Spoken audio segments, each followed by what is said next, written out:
साथी खोज्न टाढा जानुपर्ने हुनसक्छ, तर शत्रु खोज्न कोही जानु पर्दैन। घरमै हुन्छन्, नातेदारमै हुन्छन्, आफन्तीमै हुन्छन्, वरिपरि नै हुन्छन्।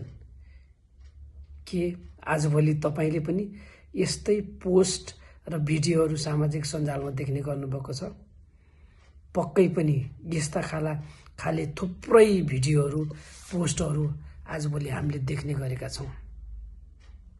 यस सम्बन्धमा मलाई के लाग्छ भने हामीले कसैलाई पनि शत्रु वा दुश्मन देख्नुपर्ने आवश्यकता रहँदैन, किनकि हरेक व्यक्ति एउटा ऊर्जा हो।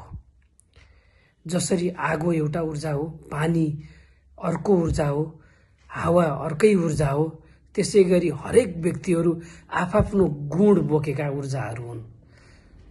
आगोलाई प्रयोग गर्न जानियो भने उसले खाना बनाउँछ, तर जानिएन भने पोल्छ, नोक्सानी गर्छ, जलाइदिन्छ।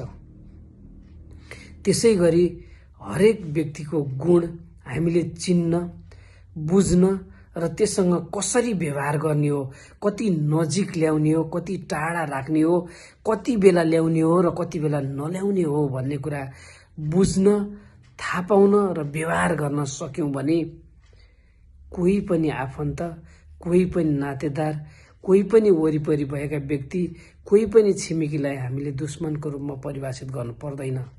तर यदि जानेनौं भने त्यो रूपमा मान्नुपर्ने हुन्छ। त्यसैले गल्ती उनीहरूमा नहुन सक्छ। गल्ती आफ्नै व्यवहारमा, आफ्नै बुद्धिमा, आफ्नै विवेकमा भएको हुन सक्छ। त्यसैले यसलाई जति सक्यो छिटो महसुस गर्छौं, त्यति नै हामीसँग राम्रा सम्बन्धहरू भएर जानेछन्।